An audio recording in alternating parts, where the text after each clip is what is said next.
大家好，我是露娜，好久不见，好像已经2个多月没有拍过视频了。这2个月以来，工作和生活里发生了蛮多变化的。然后你们应该可以看到，我现在搬了一个新家，现在还很乱，因为我租的是一个没有家具的房子。给你们稍微看一眼，我的新家现在真的非常的凌乱，这些都是还没有安装的家具，我等会拍完视频就要把它们安起来。哎呀，你又在弄我的脚。然后我们家现在还有几只猫宝宝，都是聪聪的宝宝，它们现在还特别小。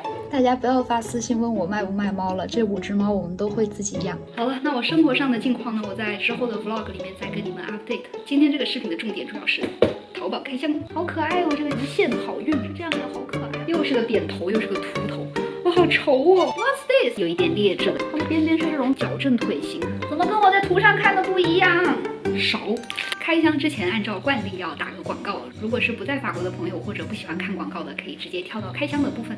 这一次的淘宝开箱呢，要非常感谢 4PX 又赞助了这一次的淘宝转运费用。我这一次呢，一共是运了这2大箱的包裹，这2个包裹是5月18号出库，然后是29号到我手上的，大概花了11天的时间，跟前一次差不多，时间还挺稳定的，而且都是郭利西莫直接送到我家门口，非常的方便。那 4PX 呢，我自己也用了几次了，他们家我觉得最大的优势就是几乎什么货品都可以转运，当然那种违法的东西肯定是不能寄的哈。这一次呢，这个包裹里面寄了面膜呀、化妆品，还有什么带电池的那种小东西，还有一些零食什么的，都是可以空运过来的。所以我觉得他们家从价格、时间还有可运送的货品范围来看的话，真的是一家很不错的转运。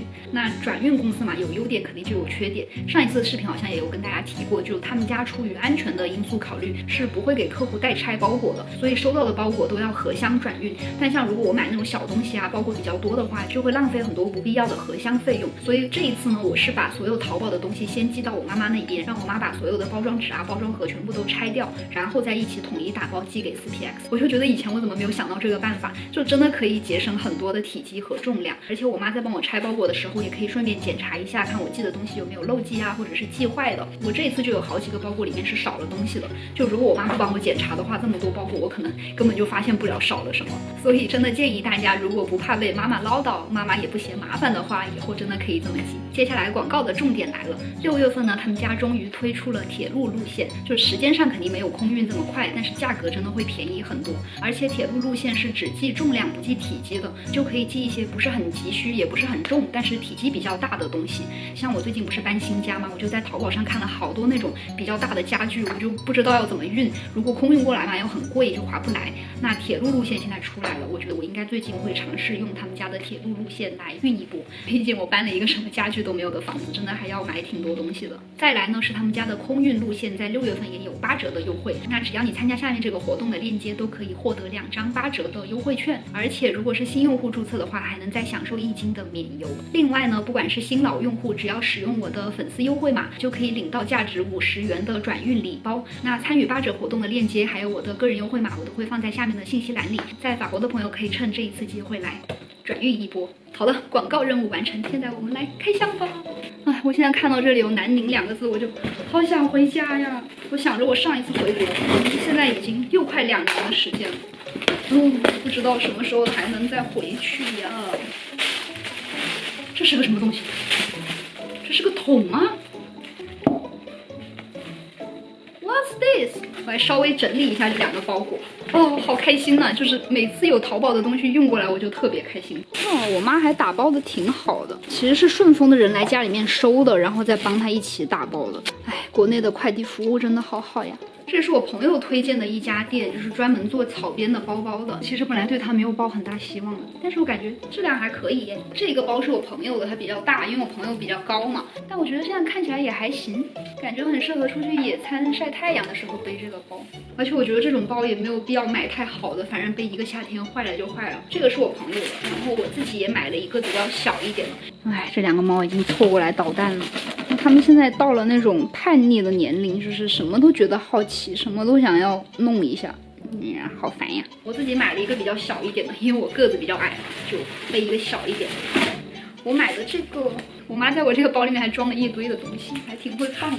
哎，我买的这个我觉得也蛮好看的耶，这个稍微贵一点，因为它里面是有这个内衬的，它是有一个这种篓子可以把它扎起来的，好可爱哦，这个小小的。来给你们看一下细节好了，我觉得基本上我看起来没有什么问题，而且这个大小跟我的身高真的刚好合适。之后这边就可以加一个小丝巾，应该会挺好看的。然后我还买了2件衣服，这衣服我感觉有点悲剧了，它跟我实物上看的颜色不太一样。我现在实物拿在手里，感觉这个粉色有点勺。你们知道勺是什么意思吗？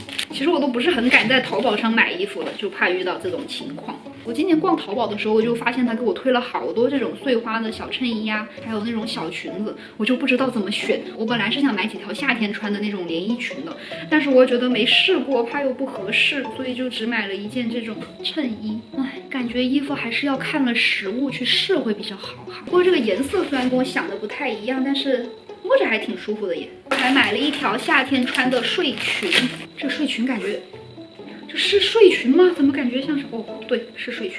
怎么这么大呀？这个睡裙，这个胸是不是有点过于大了？而且好像有点长哎，怎么跟我在图上看的不一样？哎呀，我就是想买一个夏天在家里穿的睡裙，然后因为家里有时候来人嘛，我就穿内衣呢还是不穿内衣呢就很尴尬，所以就买了一个这种带胸垫的睡裙。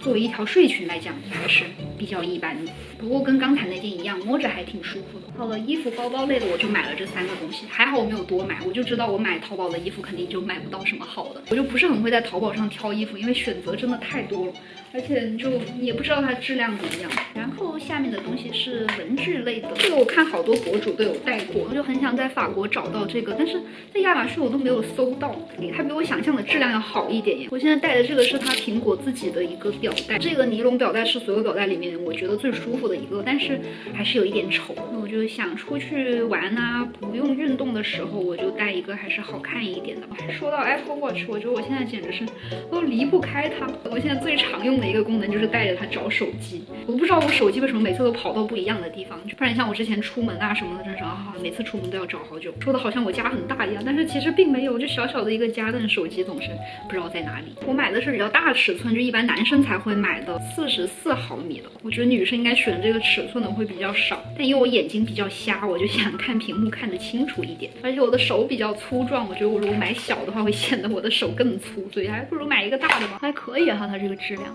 但它这个拆取就没有那个粘贴的这么方便了。我卸了一格下来，这样刚好，还蛮好看的哈。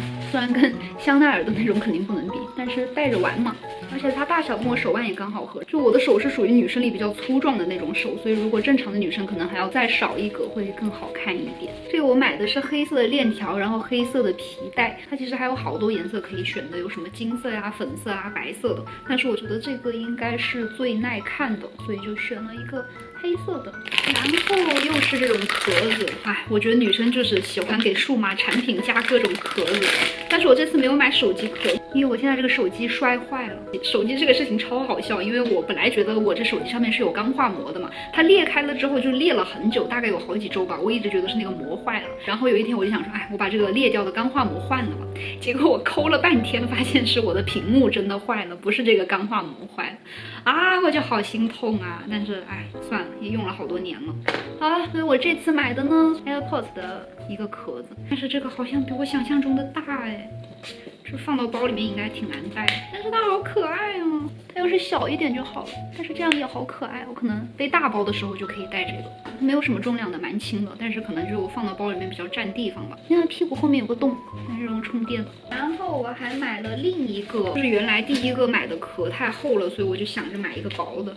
还好我买了这个薄的，我觉得我应该会更常用这一个。基本上跟它原来的大小是一样的，一个透明的盒子，很简单。然后上面写的无限好运，最近还行，前一阵子比较衰，所以买这个的时候我就想说买一个这种给我好运加持一下吧。然后他还送了一个这个也是无限好运的牌子，就按实用程度来讲，我可能会更常用这一个。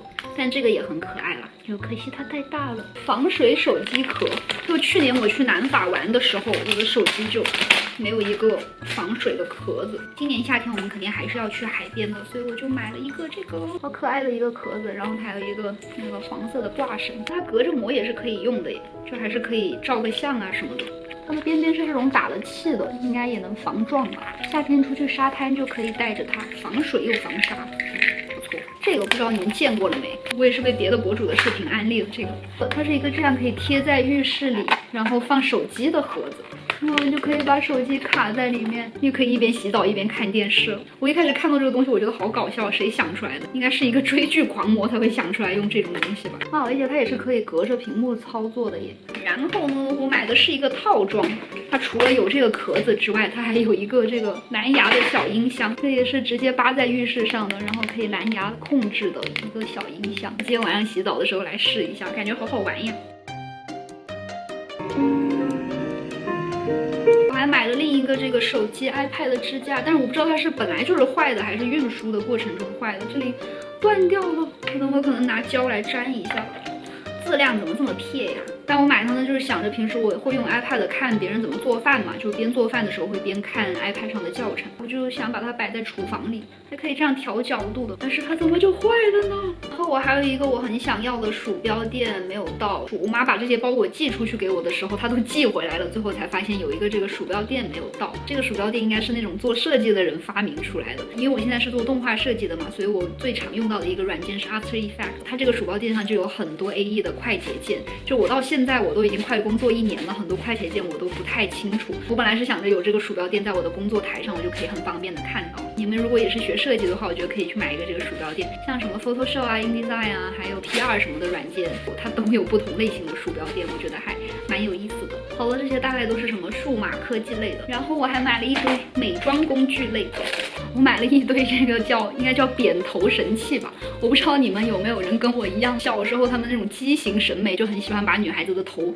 垫得扁扁的，说是这样比较好编辫子还是怎么样，反正我的头就是被它弄得超级扁，所以我扎马尾就不是很好看。然后这种垫子呢，就是可以在你扎马尾的时候夹在后面，让你的头发垫高一点的，这样不是很好操作呀。哎，先给你们看一下我的扁头吧，就这里就超级扁，摸下来都是平的。然后如果用这个的话，是不是就好一点？我不知道你们看得到吗？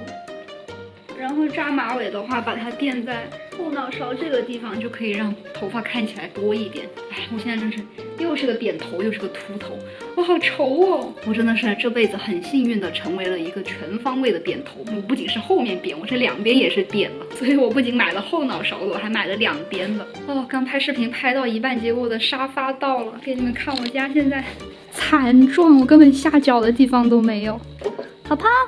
哦，我家现在简直就是个战场，我的天呐！等会拍完视频我就要，开始来收拾了。就这个沙发跟我在网上看到的颜色好像不太一样。刚刚还运沙发那两个人好好啊，他就全都帮我把它拆了，再给我送进来，不然我一个人真的好难搞。好了，这个扁头就是这个样子，反正就是哪里扁的地方就把它弄蓬一点。你看我这边这就蓬起来了，这边就巨扁，这区别还是挺明显的哈，这边跟这边。而且这样披着头发应该也看不出来。我一共买了3个型号的，这种就是放在后脑勺的，可以扎丸子头啊、扎马尾的时候可以垫在下面的。然后这2个就是侧边的，放在这边扁的地方的。这个真的是一个心机小神器，只有我这种全面扁头的人才知道这个东西有多重要。然后这个应该也是他们家的，买了一个这个卷毛梳子，它就是我们平时在理发店里面托尼老师用的那种专门吹头发用的梳子。因为我现在头发下面是内卷了，就按那个剪头发的人教我这样吹，你们就是这么吹吧。哦，这个真的还蛮好用的耶，就它扒得很稳。就我每次剪完头发，别人给我吹的好好的都是这种造型，但是我自己洗的话，如果不好好吹，就吹不出来。所以买个这个梳子好好吹一下吧。我这次怎么买了这么多这种头发的东西？可能太久没有搞发型了。我就买的这种无痕夹子，它的齿质好像就不会在头发上面留下痕迹了，这点还挺好的。我买的是金色的，然后还有一盒黑色和白色的。这个可能要头发多的人夹起来会好看一点，因为这个头发少的一夹就原形毕露，就会看到我头发好少。我应该是不会把它带出门的，有点太装嫩了。好了，恢复有刘海的样子。也是在这家店，跟网上的图片差距有一点大。网上的是那种很好看的金色，然后这个实物就比较有一点劣质的感觉。最近又是不知道为什么开始流行起这种珍珠发夹了，但我看小红书上挺多人戴着都蛮好看的，我也买一个好了。看现在夏天比较想把头发扎起来，我自己看不到，等一会儿。哎还可以，我觉得挺适合夏天出去逛街的时候夹一个，因为这个夹的也还挺稳的，应该不会掉。然后美妆的小工具呢，我还买了2个这种 L 型和 T 字形的修眉刀，我就没有用过这种超小型号的修眉刀，但是我看它淘宝店家下面的评论都说这个特别好用。然后我的眉毛呢又是那种超级野生的眉毛，就是2、3天不修我的眉毛就长出来，就这个事情我也觉得很奇怪，为什么头发这么少，但是眉毛这么多？你看它这个刀头就特别细特别小，就可以修一些像眉峰啊，然后眉头这种不太好修的地方。然后这个东西就比较好玩一点，它是一双矫正拖鞋，就只有这么小一个，前面这里是可以把5个脚趾分开的。好像跟你们讲过我有脊柱侧弯的问题嘛，所以我的腿呢也会受到影响，就是有一点 XO 型腿。这个就是据说可以矫正腿型，同时还可以瘦腿的，我就想买来试一下，看是不是真的这么神奇。我不知道你们有没有看过那种日本矫正体态的视频，就都特别神奇。我觉得日本人在这方面可能就是比较有研究吧，这双就是日本人发明的一个矫正鞋子。因为我发现我走路其实鞋的外侧磨损的特别严重，然后这个据说就是可以让你的脚回到中立的位置，就踩得比较均匀。我感觉它应该不是一双很好走的鞋，但如果真的有矫正的作用的话，我会天天穿它。我来试1个月，如果有明显的改善的话，我来推荐给你们。